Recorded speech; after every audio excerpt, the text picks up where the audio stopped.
gentlemen, welcome to the show tonight. This is David McQuell, again your host on Global Impact Broadcasting on TECNTV.com. Thank you so very much. It's really a great time, really interesting to be with you tonight again, bringing great content, bringing great words that will strengthen you, inspire you. We are Christians, we are Christian conservatives, and this channel it's about bringing the values of the kingdom of God into your life and to the world entirely. So it's really always a blessing to be able to speak words that will encourage people. And the fact that you are viewing is evidence that we are touching lives and that our words are having impact. Thank you so very much for taking your time out here to be with us. We really appreciate you. But I want to tell you something. I want to tell you that actually life can be different if you can change some things in your life.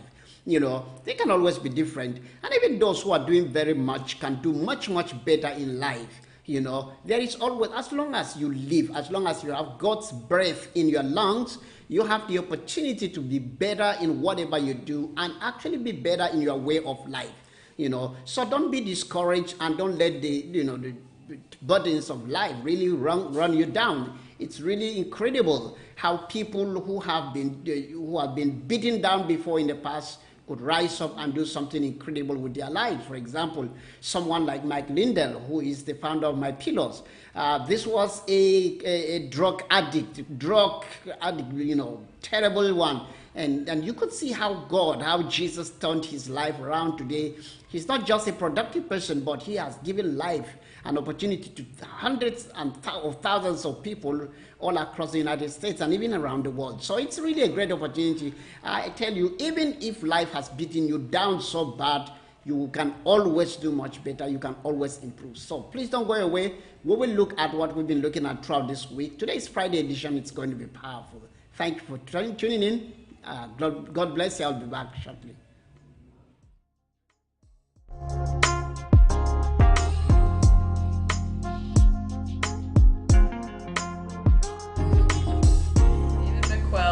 On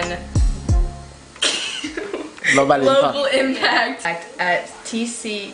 Oh my word! On Global Impact at CTCN with David McQuell on Global Impact TEC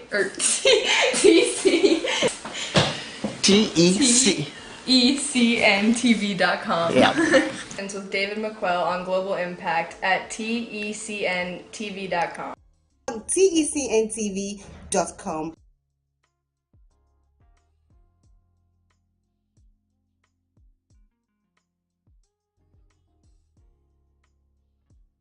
Hello everyone, this is Global Impact with David McQuell, your host. Isaiah chapter 2 verses 1 to 5 says that a time is coming when the church will rise in authority and influence and dominate the earth. And many nations will come and say, teach us the ways of the Lord. Global Impact is a show that inspires you as a Christian to rise up through the values of the kingdom of God and shine as light wherever you may be. We believe that missions is no longer limited to some isolated, unreached community in some dark continent. The church should reach out to all aspects of life, including politics, business, science and research, the media and diplomacy, and every aspect of human life. Join us on Global Impact, Monday through Friday, at 2 p.m. Eastern Time and 6 p.m. GMT. Global Impact is broadcast on TECNTV.com.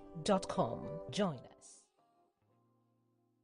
Okay, welcome back. Welcome back to the show tonight. Thank you so very much. I appreciate you so very much. Thank you. Our friends out there. We have been looking, squarely at what we call dirty jobs, dirty jobs. They are generally, traditionally they are called dirty jobs, not because they are dirty, but simply because it's differentiating between white-collar jobs, the kind of jobs where you sit in an office, in a beautiful office, always smartly dressed in corporate wears and earning some good money, some high-level jobs where you're earning 6-7 figures.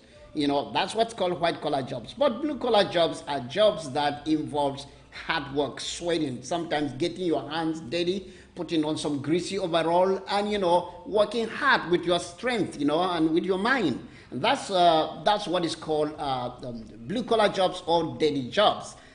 Precisely, we are looking at skill trade or trade skill.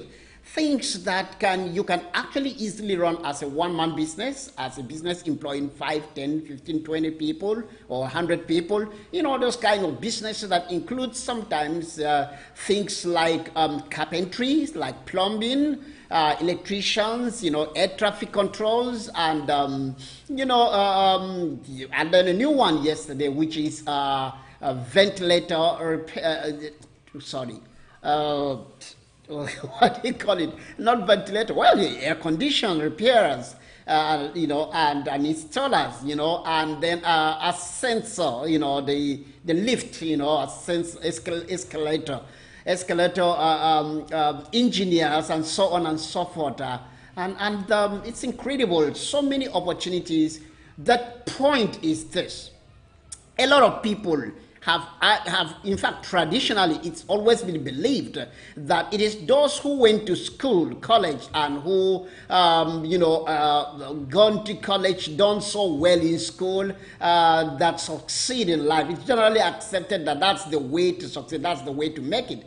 But the truth is that it's not always the only way to make it. And many people who have gone to college, who have graduated, you know, are really not doing well in life, you know. They're not really doing well in life. They're not making it as you may think it is, you know, in the name of making it. They are struggling in life, you know. And many people have gone to college and have gotten a good degree, and they come back and get a good job, but then something happens and they lose the job, and then they begin to struggle in life. They have never learned to do anything.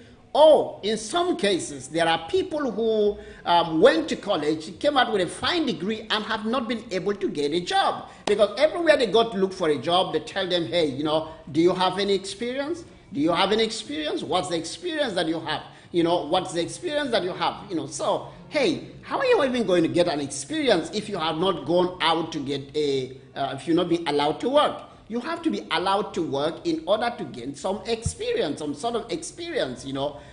So it is incredibly important for us to see that and to understand that. Because if we don't understand that, then it becomes incredibly difficult, you know, for us to actually do anything else in life.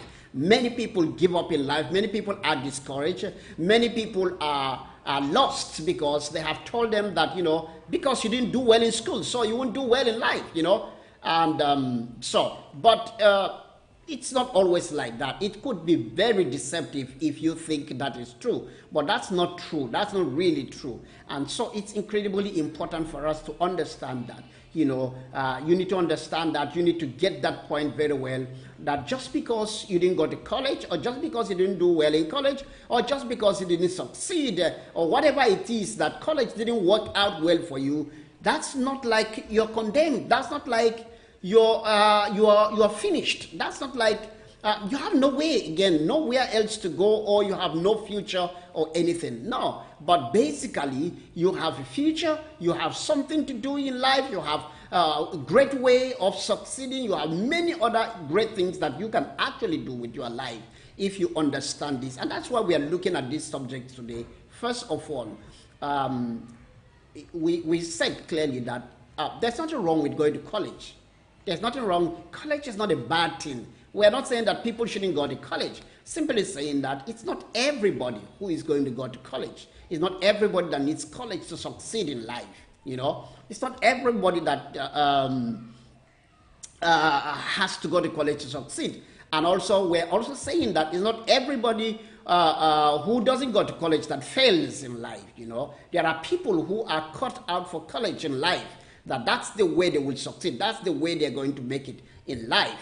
But it's not everybody that will make it in life through college. You know, I gave you so many examples, so many examples of people that I know, you know, that have gone to college and yet they didn't come out successfully. You know, I gave an example of a young man that I know who went to college and they went and abandoned what his family had wanted him to do, and ended up, going out to study hair making.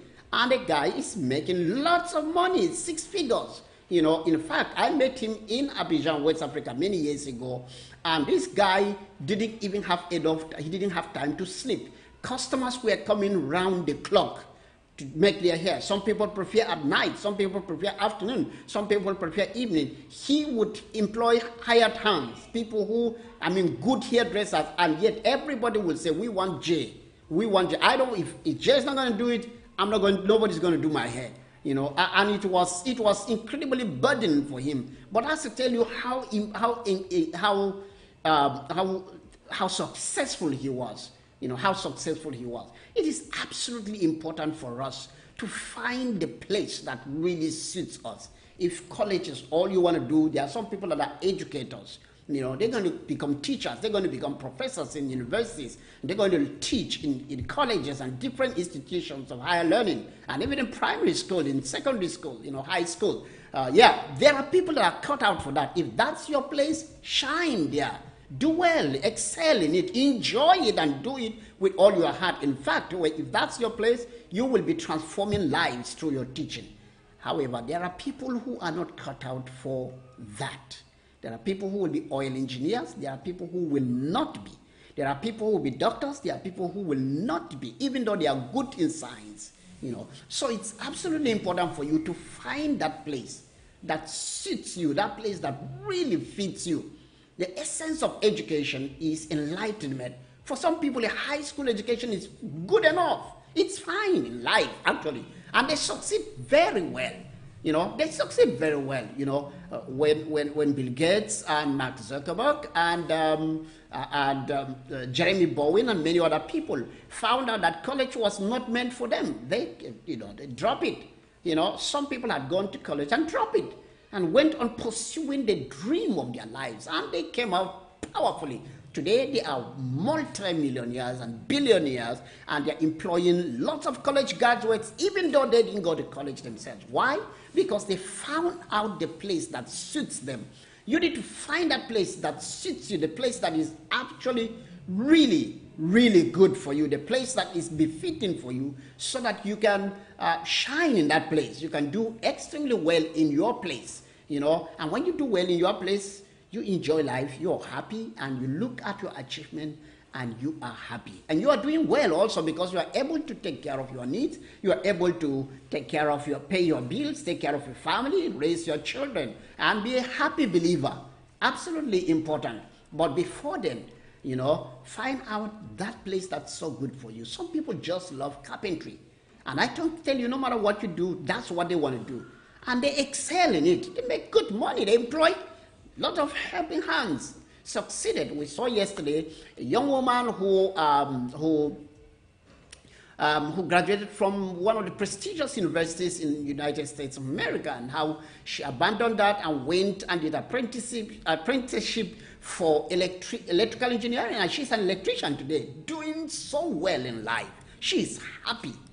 She's happy. So, hey, it's really important that you find your place. I told you about a lady in Lagos I know of who quit her well-paying job in a bank and joined her mother to run a restaurant, and they are doing extremely well, very, very well. In fact, better than the bank. In fact, she doesn't have the pressure that bankers are put under, put under so much pressure, intense pressure, and she doesn't have that pressure anymore. Rather, she wakes up every morning so excited that she has something to do, and her heart is overflowing with plans for what she's going to do, how she's going to cook and serve her customers today.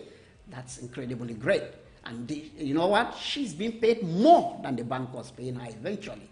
That's incredible. So, please don't go away. I'll be right back.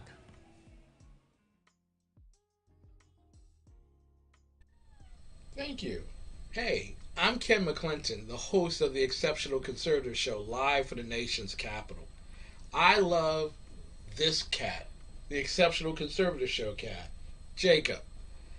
We love you, and we want you to know we love the fact that you watch TECNTV.com. As chairman, founder, and president, we wish you much love and much affection. I love you. I love you. Hey, this is Pastor Greg right here watching TECNTV.com live and enjoying. You should join me here on ChildrenGenerationRadio.com. And also my other favorite thing, ministering the gospel in India. Hi, I'm Bob Record, and as you can see, I love hunting. And I also love watching TECNTV.com. Why don't you join me in doing that? But in the meantime, I'm headed back to the field. See you later. Hi, my name is Tiffany Jones from Beyond the Lines. And when I'm not exploring Los Angeles, I am watching TECNTV.com. TECNTV.com. I love it. I'm David McQuell. I'm the host of Global Impact on TECN. I'm a missionary in Abidjan, West Africa, working on establishing the largest history center. Whether I'm in the field or I'm working on history, I love TECN TV.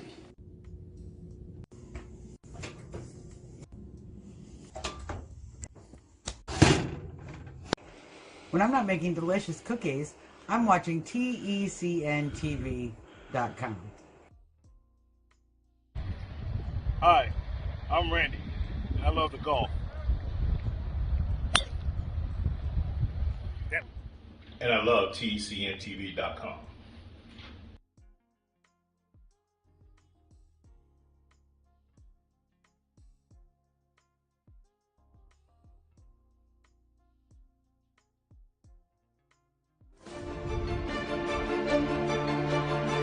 Everything that's reported on television isn't always true, but it should be. NTD, the power of truth.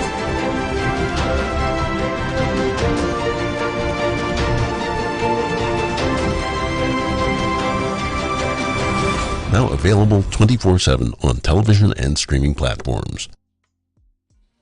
Welcome back to the show. David McQuell here. I'm really having a good time today as we look at dirty jobs. Dirty jobs that make happy lives. That's what we're looking at today. And we're going to watch, again, a video that I love watching. You know, I've talked about this video because it's truly incredible that it describes exactly what we're talking about. Does college automatically make success? Does going to college, getting a degree in university, is it equal to success in life? Is it equal to having a good life, having a fulfilled life? It may not be for some people, it may be for some people. That's why it's incredibly important for you to understand how God has fashioned you. The Bible says He framed us. The Bible says He predestined us, which means that there is a way He fashioned you. And there are qualities and exhibits and skills that He put inside of you that fit into the kind of life, the kind of successful life that you are going to live. And so it's absolutely important for you to be keen about, hey, what am I doing? Don't struggle doing something. If you are struggling doing something, there are either two things. Either you are not in the right place or you haven't learned well where you are. You know, so it's important for you to find out carefully what really fits you, what really suits you. And so we're going to watch this video quickly, and I'll be right back. Please take notes again. Powerful video. Maybe the dumbest thing you can do is go to the place that's supposed to make you smart. That would be college. Now, perhaps I'm biased. I don't have a college degree, although I employ a lot of people who do, and from some of the most prestigious universities in the country. I made a conscious choice. I had clear career ambitions, and I didn't see how a college degree was going to get me there. In retrospect, I'm confident I made the right decision. I'm the co-founder and co-CEO of a company called The Daily Wire. We publish news and commentary from a conservative point of view. We have well over 100 employees and an audience which numbers in the millions every single day. Now, I don't have a problem if you go to college. It's a free country, do what you want. But the idea that somehow college is the great pathway to success and fulfillment, that I don't buy. The left takes a different view. They are obsessed with higher education. To them, it's a human right, and they want it to be free, which just means paid for by people like me, for anyone who's 18 and can breathe. That makes perfect sense from their point of view. One, the idea is a big winner among young people, a critical voting bloc. Who doesn't want something for nothing, especially something that costs more than a Ferrari? And two, colleges exist to do one thing: create conformity of thought. And since college professors and administrators overwhelmingly lean left, it's a pretty good bet most of their students will as well. But I'm being unfair, you say. After all, we live in a knowledge-based world, and America isn't making the grade. Don't you know we rank 13th in the world in reading, 18th in science literacy, and a pitiful 37th in math? To which I say, so what? It wasn't Singapore that split the atom, or Estonia that mapped the human genome. America is number one in Nobel Prizes awarded, number one in scientific citations issued, number one in popular entertainment, and number one in technological advancement. In short, America creates almost everything. Even what other countries manufacture was probably invented by an American, which is why we're also the number one economy in the world by far. And who made this possible? Well, here are the names of just a few of the individuals who pretty much invented the modern world: Bill Gates, Mark Zuckerberg, Steve Jobs, Michael Dell, and Larry Ellison. None of them has a college degree. Many of the CEOs who run the companies they created do have college degrees, but the founders do not. What they do have are things colleges can't teach you: curiosity, ambition, and a willingness to fail. Those qualities almost guarantee success. A college diploma doesn't. Want to build an airplane? Engineers educated in aerodynamics are handy to have on your team. Want to invent the airplane? Well, you're better off finding a couple of restless bicycle repairmen. That's what the Wright brothers were. It's not that colleges aren't teaching. It's that too often they're teaching the wrong things, or they're teaching the right things the wrong way. Tech entrepreneur David Gelernter says, "The thing I don't look for in a developer is a degree in computer science." Quite a statement from a man who teaches computer science at Yale. Tech billionaire and co-founder of PayPal, Peter Thiel, actually pays people not to go to college. Thiel and Gelernter understand that colleges are factories, and like all factories, they want to produce a consistent product. That means producing people who all think alike. But innovation and entrepreneurship require people who think differently. Innovators innovate. Colleges teach those innovations after the fact. If professors could have taught engineers how to build the airplane in 1903, professors would have built the airplane before 1903. They would have invented the personal computer, Microsoft, and social media too. And it's not only big tech where this applies. 56% of all small business owners in the United States don't have a 4-year degree. That's right, the majority of small business owners, who employ more than half of American workers, either never went to or never finished college. What all of this says to me is that while college is useful for some people, it's by no means necessary for all. And it's hardly essential for economic success, not for the individual and not for the nation. No one is being deprived of the opportunity to succeed simply because they can't afford a university's steep price tag. In fact, if you go to college, there's a good chance you'll be taught how not to succeed. If I were you, I'd think long and hard before paying for that. I'm Jeremy Boring for Prager University. Thank you for watching this video. Thank you, Jeremy. Thank you, PragerU video. It's really good to subscribe to the YouTube channel, PragerU. So much knowledge out given to us free of charge. And thank you so very much for viewing. I hope that you see something. One of the incredible things about college is that politicians push it more than anybody. Nobody pushes, oh, we need better education, we need better colleges, we need this, we need that, we need this, like politicians. But you know what? They use that as a campaign thing. It's not because they care about students.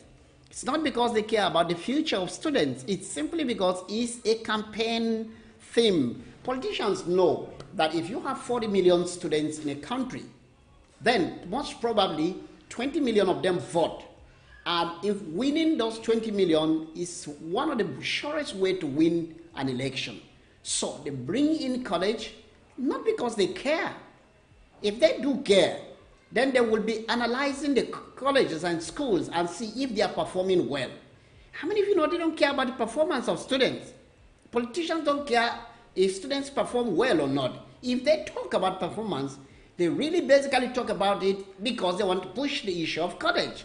And they are pushing the issue of college because they want to win votes. It's not because they care about the students. If they do, really, they will be assessing how the money they send to colleges, how the money they spend on education is being used. They will be assessing the returns of that money. I mean, if you know, politicians never talk about that because they don't care. They just want to get the votes of students. It's a battle of hearts and minds. They want to win the hearts and minds of students. They want students to know such and such politicians care about us. This political party care about us. And I don't care how much sense you're making.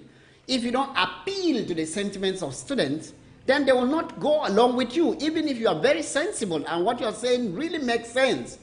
They will always go with the one who is winning their emotions, the one who is whipping up their emotions and steering them and manipulating their minds. And that's why politicians will always say, we will bring good education, quality education. Just ask them, what do they mean by quality of education? And how are they going to do it? I guarantee you politicians will not be able to answer it because they don't care. They don't really care, you know. And that is why don't rest all your energy and your future on education, formal education. I'm talking about formal classroom education. I'm not talking about adult education. Adult education is a must. You know, self-education is a must. But formal education, classroom education, don't rest your future on it because many people have been failed. In fact, Jeremy said there are many people who go to school, and in fact, he said, if you are expecting school to teach you how to succeed, you'll be amazed that mostly school would rather teach you how not to succeed in life.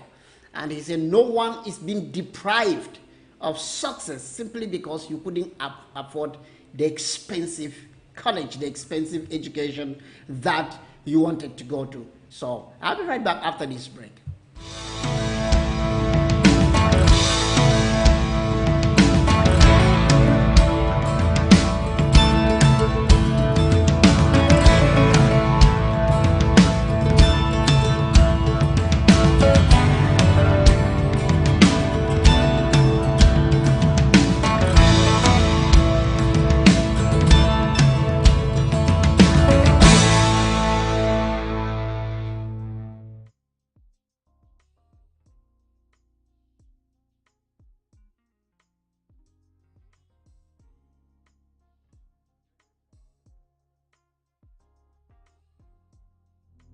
What happened to the church? To the living, powerful, transformative, nation-shaking Christianity? What they're trying to do is completely demolish Western civilization and then to rebuild it in a just society. How do you break down American Christianity?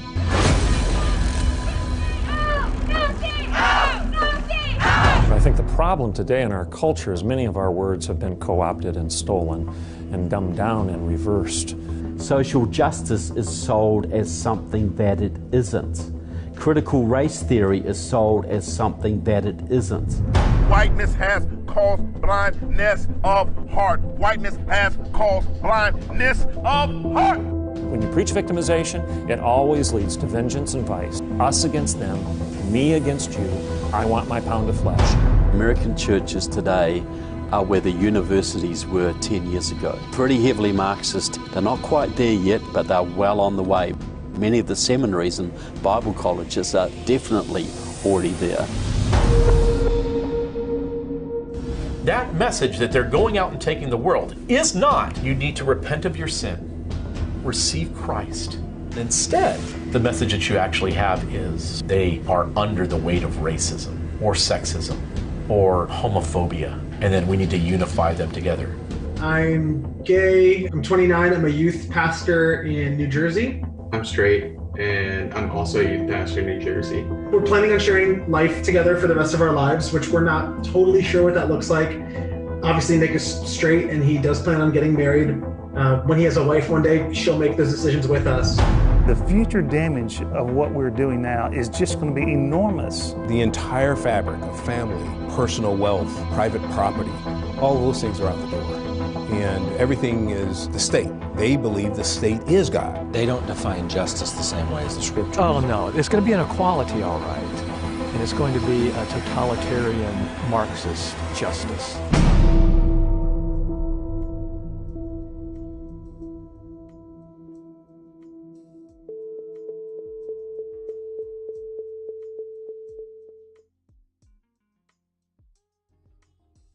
Hi, I'm Pastor Greg, host of the Chosen Generation radio show, heard on the Truth Broadcasting Network and seen on TECNTV.com Monday through Friday from 10 a.m. to noon Eastern, where I discuss today's most important issues through a biblical constitutional lens.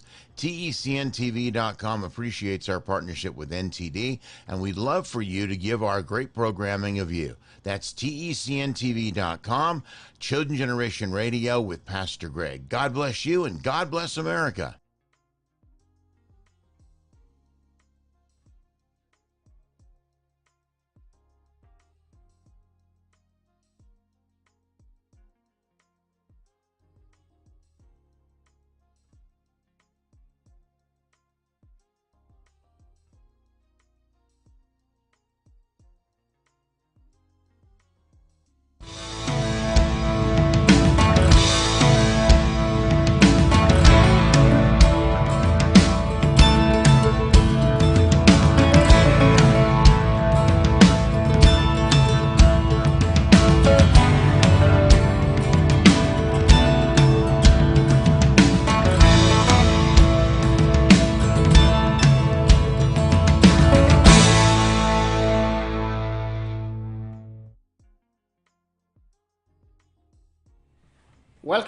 Welcome back to the show today. Just got the alert update that the judge nomination, President Biden's nomination for the Supreme Court Judge Ketanji Brown Jackson has been confirmed. I will tell you that this is a very, very sad day in America. Very, very sad day. This woman should not be on the Supreme Court because of what she believes in what she believes and what she does, what her work has always been for these years in the justice, in the courts, has been defending and being lenient and compassionate and in fact apologizing to pedophiles and those who abuse children. That is not someone who should interpret the Constitution and interpret the law the way it is. It is a sad day as far as I'm concerned. It's as sad as the day Barack Obama was elected President of the United States. However, we will see. We'll see what will happen. This is really terrible, as terrible as it is, Well, so back to the show. Thank you so much for tuning in today again. Back on the subject that we are talking about, dirty jobs that bring happy lives. There are jobs that are considered dirty, but they bring happy lives. People have lived by them. People have enjoyed much success. People have been doing really, really well in life with these jobs, and that's what we're talking about. Jobs that really don't necessarily mean you don't necessarily demand or rather require that you go to college and get a 4-year degree or 3-year degree or a 5-year degree. Going to university is really incredibly good for those who are able to go and who feel that that's how they should go in life. But for some people, it's really a big frustration and a waste of time, and also incurring unbelievable debt that probably till they go to graves, they will not be able to pay. And that's really sad, And so we cannot, you don't have to, not everybody has to go to college. You go to college if you know that that's the path that you have to success. But if it's not the path that you have to go to success, then you don't have to go to college. There are many other ways of succeeding in life. There are many other ways of making progress in life without necessarily going to college. And that is very, very important. It's important for us to bear that in mind, It's important for us to have that understanding, because we know that if you have many options, then most probably you will pick the right one. But when you think that you have only one option and you don't have a choice, what happens? You frustrate yourself and you labor and sweat and struggle and drag yourself, never happy in your life. One of the most important things in life is be happy where you are. Be happy with what you do. And if you are not happy, most probably it's because you are not in the right place, or you have the wrong understanding, or rather, you don't have a full understanding of where you are. So it's absolutely important that you get to do exactly what God has laid in your heart, something that is going to really profit your life and make you reasonably blessed, and happy. And that's why we've been talking about this. And I want to quickly go back to the video that we watched. It's kind of a documentary, right? It's kind of a documentary, Trading Up, our case for trade schools. It's a PragerU videos as well, but it's powerful. It's really powerful, as we listen to this documentary interview from people who have graduated from college and didn't make any meaning out of their life until they discovered that, hey, they should have gone to trade school. So they went back and learned the trade, and they are doing very much. So today, this week, we are focusing on trade, and this is Friday. So I want you to enjoy this video and also learn. It's really, really wonderful. So don't go away. I will be right back.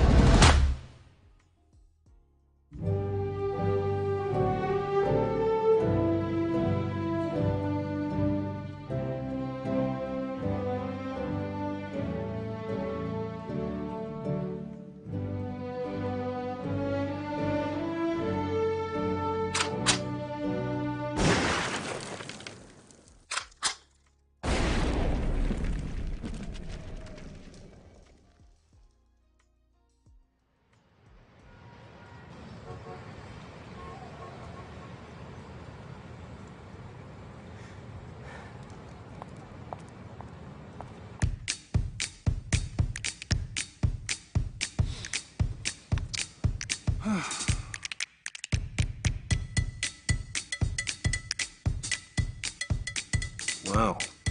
Magna cum laude. That's great. Thank you. Congrats on your degree. Well done. Congratulations on the college degree. Thanks. I'm sorry. It's a no. You just don't have the skills we're looking for.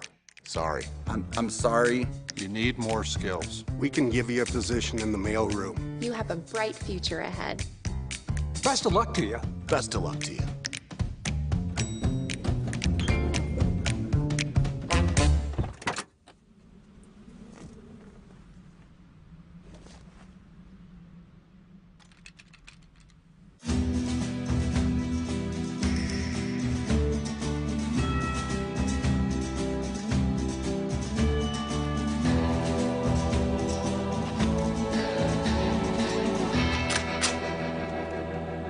Pull.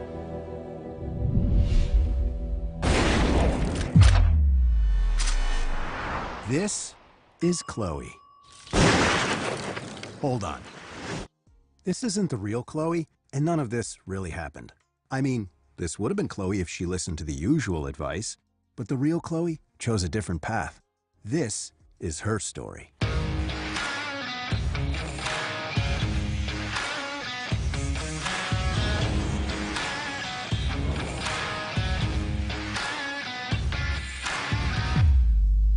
My name is Chloe Hudson, and I'm a welder. I work for Joe Gibbs Racing. I work for Joe Gibbs Aerospace. I build aircraft parts for experimental aircraft, and I also build race car parts for the NASCAR race cars.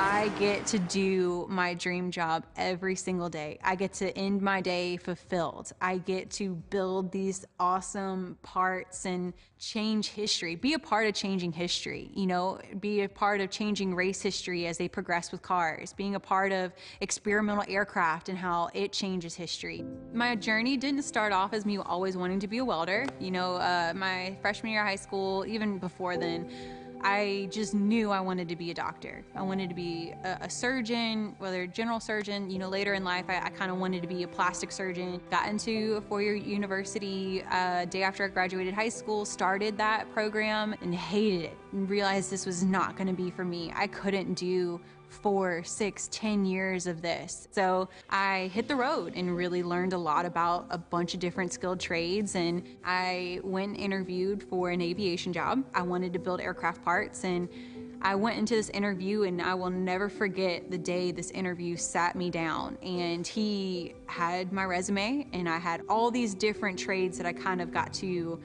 dip a toe in. And he was like, well, you're a jack of all trades and you're a master of none, and I really can't do anything with you. And you want to talk about reality smacking you right in the face, you know? It's like, well, there's the fire that I needed, because I'm about to be a master of one.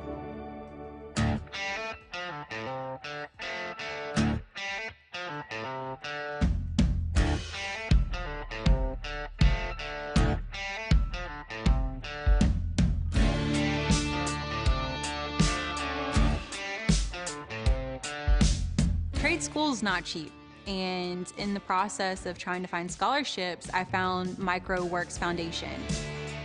Be still, my beating heart. The one and only. The one and only. Chloe Hudson, how are you? Wonderful, how are you? I'm great. Where's your welding torch? I left it at home. Good grief, you're all made up and you look so ready to interview a B-list celebrity. Are you excited? I'm excited. I'm excited to flip the script today and, you know, get to interview you for once. You're not going to ask me any difficult, probing questions, are you? Nothing you can't handle. It ain't 60 Minutes. No. You realize there's no teleprompters in this situation. You're right. And there's no second takes. There's no second takes. No. We might be in trouble. This is just a question I've always wondered. Why trades? Like, why dirty jobs to begin with? Like, and even going from dirty jobs to having such a laser focus on trades in general. I grew up in Baltimore on a little farm in the county next to a guy named Carl Noble, who happened to be my grandfather. And he was a guy who could fix anything, repair anything. He only went to the 7th grade, but he was an electrician by trade, but he could also do anything, any kind of plumbing work, any kind of welding, any kind of architecture. And so I wanted to follow in his footsteps. The handy gene, tragically, is somewhat recessive. So I didn't get that natural talent. So anyway, I wound up getting in entertainment. Dirty Jobs was a tribute to him, ultimately. The true story is my mother called me. I was working for CBS in San Francisco at the time. Oh, bless your heart. Yeah, right? And she says, Michael, you know, your grandfather is 91. He's not going to be around forever. Wouldn't it be great if he could turn on the TV before he died and see you doing something that looked like work? So that was my mom. The next day I went into a sewer with a cameraman, profiled a sewer inspector. That became Dirty Jobs. And then years later, Dirty Jobs morphed into MicroWorks. So how does MicroWorks work? You're probably too young to remember, but in 2008, headline news everywhere talked about the number of people who were unemployed. But everywhere I went on Dirty Jobs, we saw help wanted signs. And it seemed obvious that there was something else going on in the country. There were millions of opportunities that for whatever reason people weren't pursuing. So MicroWorks started as a PR campaign for millions of good jobs that nobody wanted. And it turned into a trade resource center where fans of Dirty Jobs helped build this destination where people could go to get more information on careers like yours. Why me? Why did you pick me in my application? Oh, well, it's your eyelashes. Oh, yes. Score. Not true. Honestly, we talk a lot about personal responsibility. We talk, obviously, about work ethic. We talk about delayed gratification. We talk about a positive attitude. You checked all the boxes. But for me, we try to make an unconventional case for these jobs.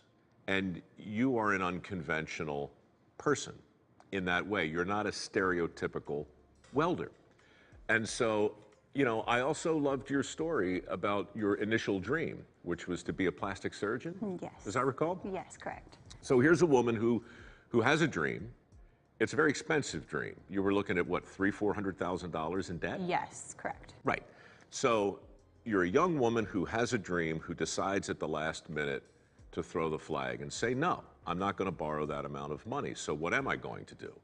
Well, it seemed to me that you still wanted to be a surgeon. You were just going to use a different tool. And I thought that was badass. I never want to say that I got into this to be a trailblazer or even to break a mold. I didn't want to change the face of welding. I just wanted to do what I did for a living and do it how I wanted to do it and be who I was and not compromise and not have to change myself or dress down or dress like a guy. I wanted to embrace my femininity and still get the job done. And that's really what it boils down to. Metal doesn't care what you look like. It doesn't care if I put eyelashes on for the day. It doesn't care if I'm a man, a woman, black, white. It doesn't care. It's the stigmas and the stereotypes and the myths and the misperceptions that keep people like you from pursuing these skills because they grow up watching TV, and if they see a plumber, well, he's got to be a 300-pound dude with a giant butt crack. Right. Right? He has to be. Has to be. So part of what we try and do, and by the way, if you're a 300-pounder with a giant butt crack, it's okay, right? Totally okay. No judgments. But we like to put other examples out there of people who have prospered as a result of learning a skill that's in demand. People take trades for granted, and it's easy to forget how important and prevalent they are in society. Ask the people of Texas when the ice storm rolled through. Hundreds of thousands of people in Texas are without power right now. Power emergency is what it's being called here. Providers now saying it could last for days. We're running dangerously low on water. So now what we've been doing all day is actually coming outside, getting snow, putting it in our pots, and heating it on our propane grill. They were begging for plumbers, electricians, HVAC guys. The last time that your lights went out, how often did you look at your watch to see how long it took for your lights to come back on? Well, that's a lineman, that's an electrician. Those are all tradespeople. Trades workers keep the lights on for the rest of us, literally. But there are more job openings in the skilled trades than workers to fill them. Today, there's more than 9 million job openings and only 6 million will get filled. Most of those jobs don't require a college degree. Employers simply can't find the skilled workers to hire. And it's going to get worse. Nearly half of the trades workforce is nearing retirement in the next decade. That's right, half. So, what happens to our way of life when we don't have the skilled people to, fix things?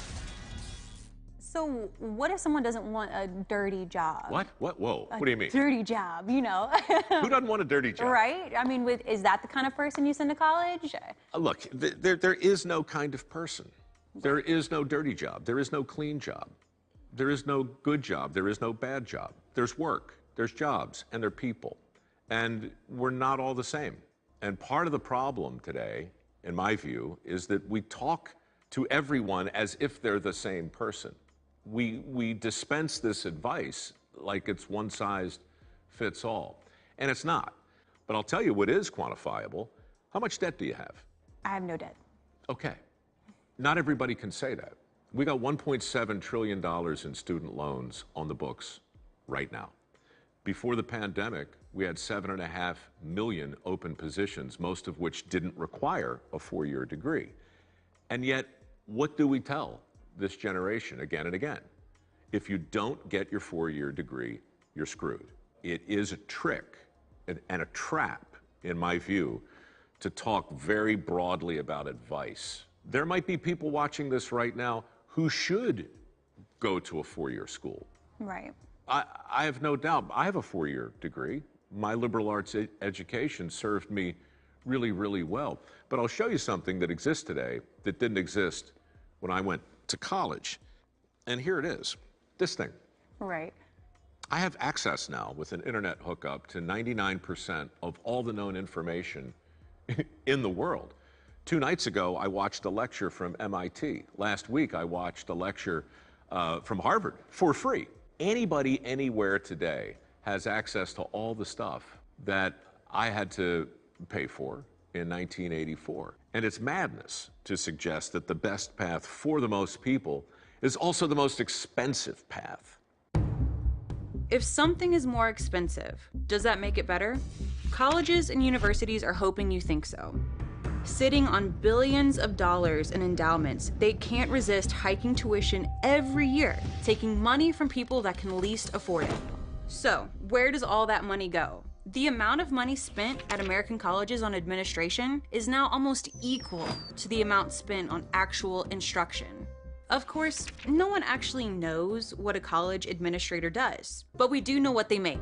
Six-figure salaries, lavish benefits, housing, car, and spending allowances, even memberships to private clubs. Ironically, at the same time, most college students are being taught about the evils of capitalism. Here's another way to put it. The President of the United States makes $400,000 a year. Numerous university presidents make more than double that amount. They're ripping everybody off today. You know, academic system has become a criminal enterprise as far as I'm concerned. I talk a lot about this, and when I do, I get pushed back a lot by people who say, well, Mike's anti-education, Mike's anti-college. I'm not. Right. You are screwed without an education. Well, you run a scholarship program for an education. Correct. So. But what we try and say is there is no one path that makes the most sense for everyone. Education is the single most important endeavor. I've never stopped learning. I became very, very picky of who messes with this piece of real estate here, who puts in what into this ear. This real estate here, because that's where you grow out of. So I choose my teachers wisely. So where do you think the stigma comes from for trades? Here's what I think happened, in part. I think in the early 70s, college needed better PR. We genuinely needed more people to explore opportunities in higher education. And so college did get a PR campaign, a very effective one.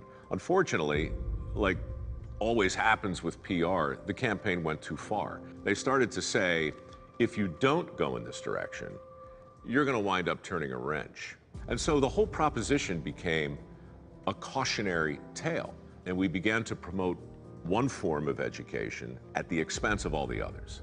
And that's when things started to go off the rails. Next thing you know, shop class is vanishing from high schools all over the country. When we took shop class out of high school, we removed the visual proof of hundreds of really important jobs.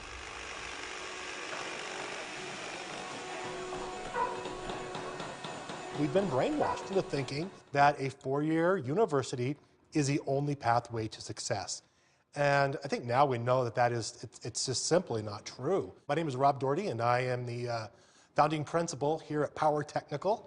We're a trade school with students beginning in 6th grade, learning anything from woodworking, carpentry, construction, metalworking, welding, and machining. It's crazy to think about what a motivated young woman or man can make right now in the skilled trades. I know a young welder who is currently making $200,000 to $300,000 a year.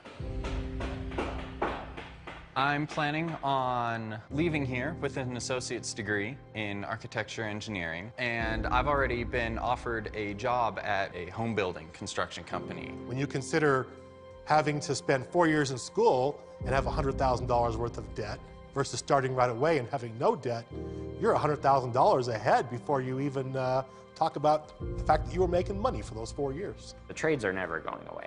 You know, we'll always be building something, we'll always be fixing something, we'll always be making something. You know, as a society, that's what we do, is we are always creating. Joe Biden has a plan to dump trillions of dollars into our economy to rebuild an infrastructure. And my question really is to our leaders, where are you going to find folks to do these jobs? We have to repair this country. And to repair this country, we need to bring the skilled trades back to mainstream. So what we're doing at this one little school in Colorado Springs needs to be something that is replicated and visible in every community across our country. And so we need tradespeople. The problem is, without financial education, you're still going to be poor no matter how much money you make. You look at the pro football players and pro basketball players. I think 65% are bankrupt 5 years after retirement. And they make millions. I could take a plumber and within 5 years be making more money than any medical doctor with a financial education and still be a plumber. So it's not really what you do for your money, it's what you do with your money. I mean, what I do is hard work. but it's so worth it. How can you put a price on freedom? How can you put a price on fulfillment? How can you put a price on saying, I love what I do? Find your calling. That's the most important thing. Now you add financial education to that. You can do your calling and get rich. So what advice do you have for young people who are starting off on a path and kind of figuring out which way they want to go for their future? My grandfather, all those years ago, did in fact give me the best advice I ever got. When he saw me failing to follow in his footsteps, he said, Mike, you want to be a tradesman? You can be a tradesman. Just get yourself a different toolbox. And for me, that meant learn how to sing, learn how to write, learn how to act, learn how to impersonate a host.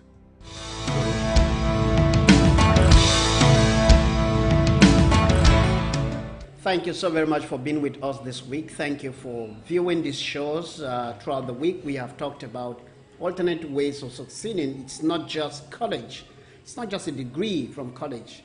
Hey, there are many other ways. Just look within yourself. Find your path. Find what really suits you and find how you can succeed. But you will always start from difficulty.